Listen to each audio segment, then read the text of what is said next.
بسم الله الرحمن الرحيم السلام عليكم ورحمة الله وبركاته إذا لهانتين باخيارتا هودا نغالا سعوتاي كسو دوادا داودايال warbixin aynu uga hadlayno warmurtiyeeda ay soo saareen maamulka deegaanka Soomaalida isla markaasina ay ku sheegeen in la soo afjaray gebi ahaanba dagaalkii ka soconayay gobolka Afdheer ee deegaanka Soomaalida kaasi oo maalintiisii afraad soconaya khasaare xooggan oo naf iyo maal iyo burbur hantiyeed bale uu ka dhashay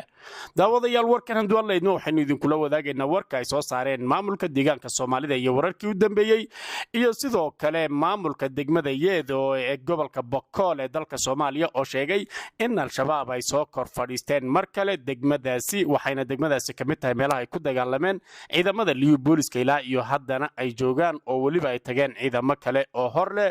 qodobadaasi iyo kuwa kale ayad warkeenani ku maqli doontaan hadduu alla idmo taariikhdu 23 bisha 7 2022 waana habeenimo axada kusoo dhawaada daawadayaal warkaasi oo faahfaahsan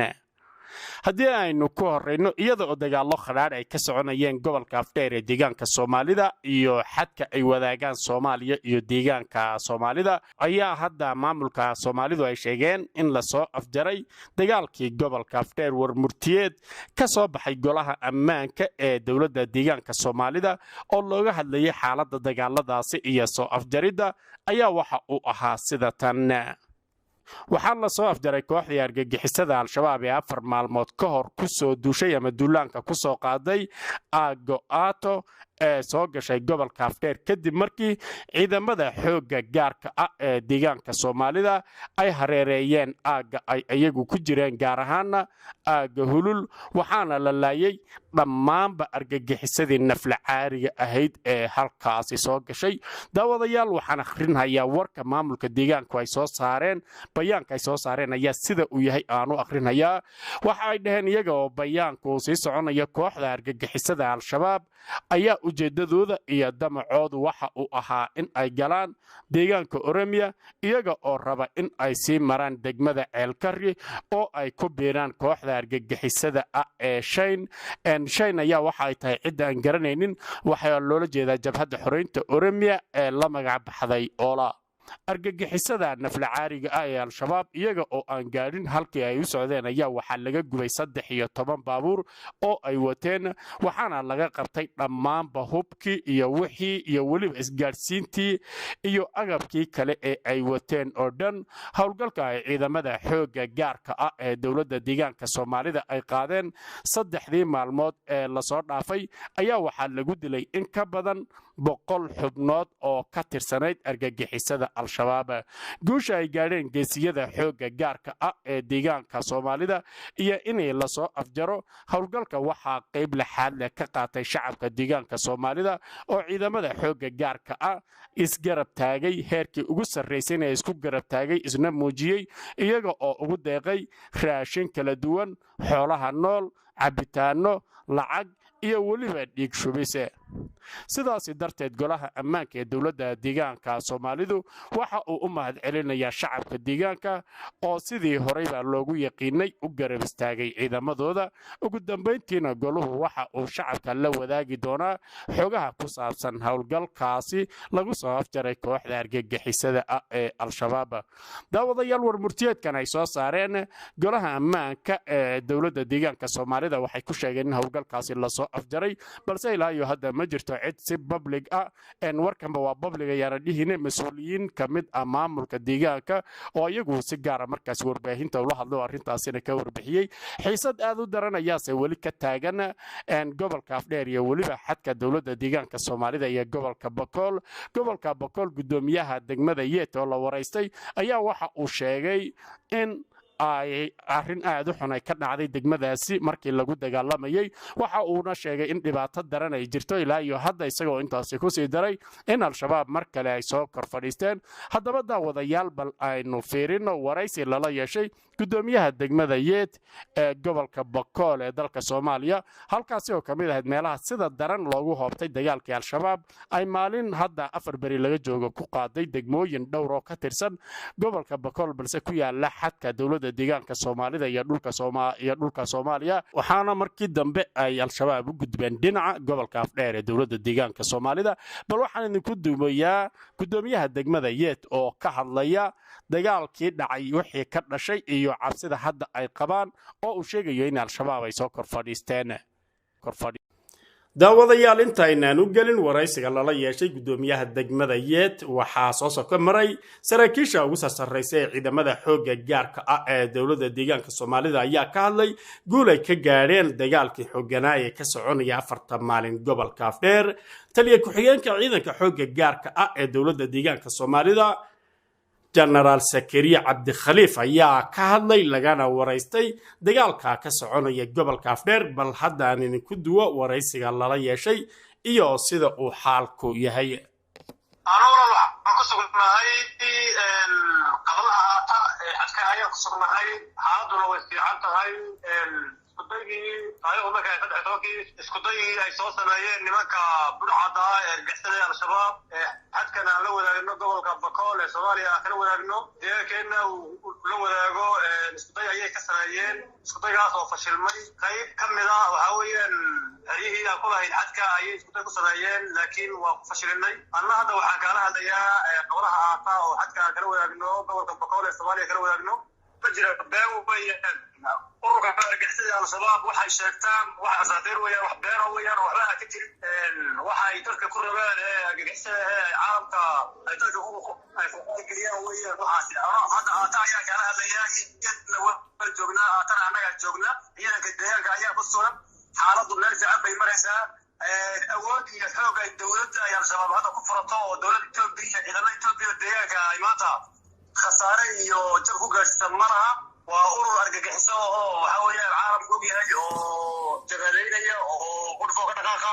wuxuu ayagu isku day ay sameeyeen waa fashilin weeyaan taaba ku sheegay waxna isagoo weerarkii al-shabaab ku qaaday xeryaha ku yaala 3 tuulo ee xuduudda dhaca waxaa maalmihii la soo dhaafay uu dagaal ku dhaxmaray iyaga iyo ciidamada liyu booliska qabalaha hulul ee gobolka Afdheer taliye ku-xigeenka ayaa dhinacooda sheegay inay guul ka gaadheen dagaalka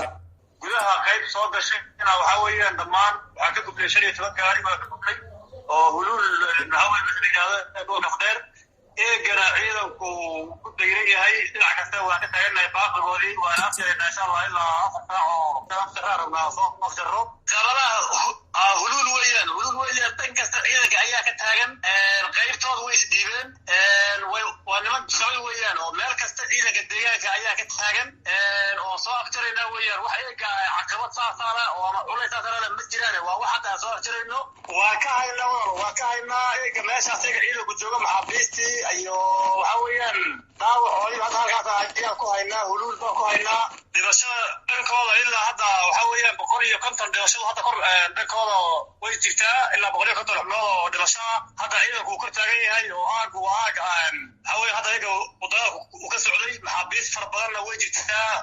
waa tahay dhanka ciidanka deegaanka maxaa khasaare ka soo gaaray dagaalada soconay khasaaro wala aad buu yaryahay khasaaro dhulka inagu maadaama inagu deegaankeena yahay oo inagu aan waxa weeyaan ciidan habaysan oo dowladda nahay waxaana jabhad inta go'an oo ajnabi ay tahay khasaaro saasi ma jiro inagu aad fiican nahay wax khasaaro hadda saasi ma jiro weeyaan sidoo kale taliye ku-xigeenka ciidanka liyu booliska dowladda deegaanka Soomaalida ayaan weydiiyay waxa xilligan keenay in kooxda ay gudaha u soo galaan deegaanka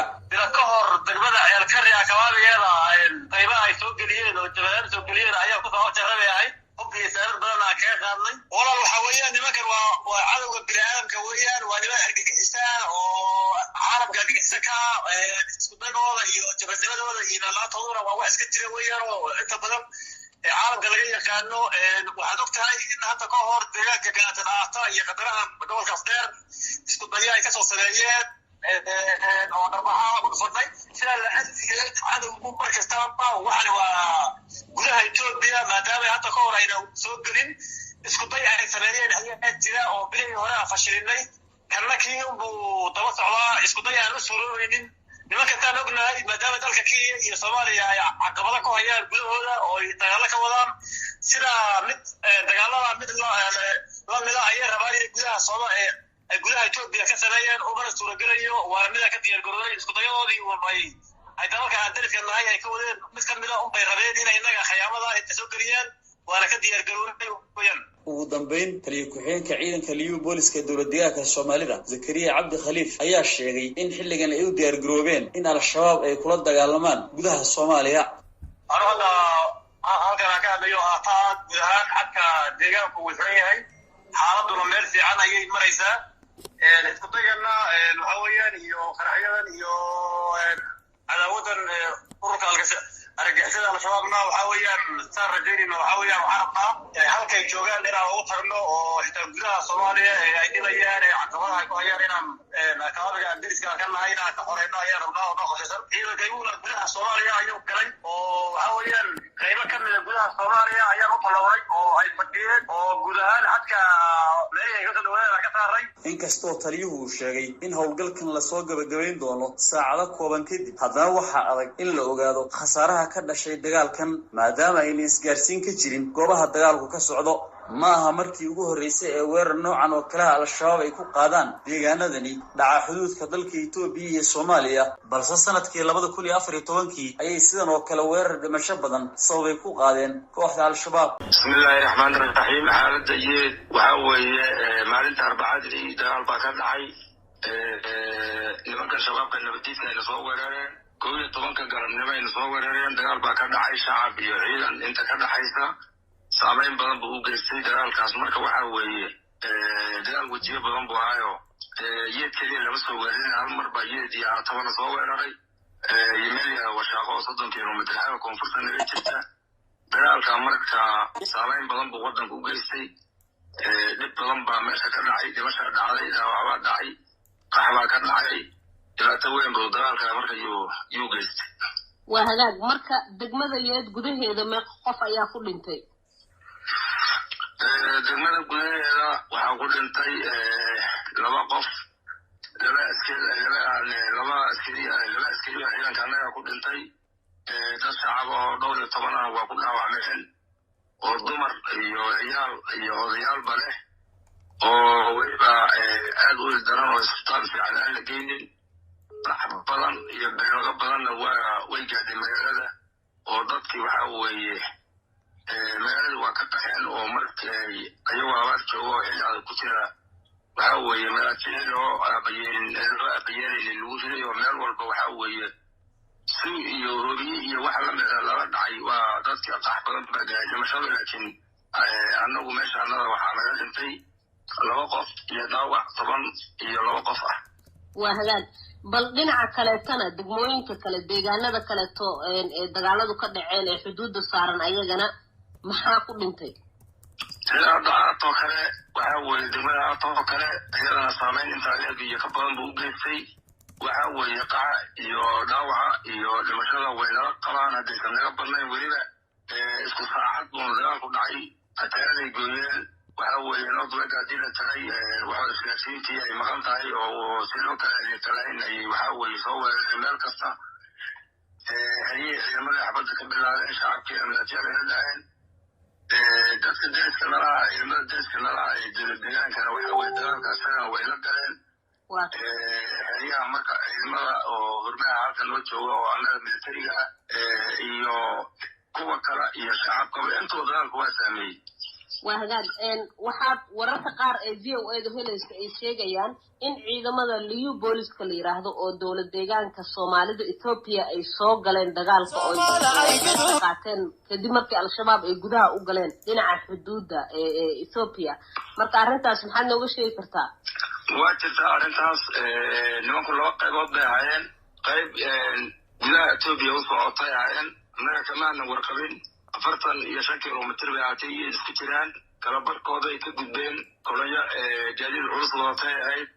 kuwa markii saan loo dareemin isku marba xabadda yeeda way ka dhacday haatana way ka dhacday kolayada iyada in dhaxda ay ka baxday tuulooyin 30 kilomitir loo jiro gudaha ka tirsan gobolka Afdheer ka tirsan ay xabadda hore uga sii bilaabeen gudaha ay sii galeen 130 kilomitir gudaha ay galeen dowlad deegaanka kuwii dagaalka qabsadeen mooyeen kuwii kale ku jiray baa ka hor imaaday dagaalka shalay iyo xalay iyo maanta iyo caaw intaas ayuu socdaa nimanka meel laga bay galeen waxa weeye dowladda deegaanka ayaa ka warbixin doonta oo waana laga gooyay dagaalka laakiin saameyn culus buu keenay saacadaha hadda aan ku jirnaa sida xogta aan ku helayno waa lasoo aftaray gaadiidkay wateen wuxuu ahaa 18 gaari oo dadkii arkay loo xaqiijiyeen ciidankuna ciidan wuxuu ahaa fara badan ilaa 400 askari meelahaas ah nimanka marka waa gudbeen kuwii kale annaga nala dagaalamay aata la dagaalamay xeryaha ciidanka new booliska la dagaalamay xeryaha ciidanka Soomaaliya ciidanka militariga federaalka Kenya ana la dagaalamay waxa weeye shacabka la dagaalamay kuwaas annaga waxa weeye nooga khasaaro badnaa oo waxa weeye magaalooyinka saameeyay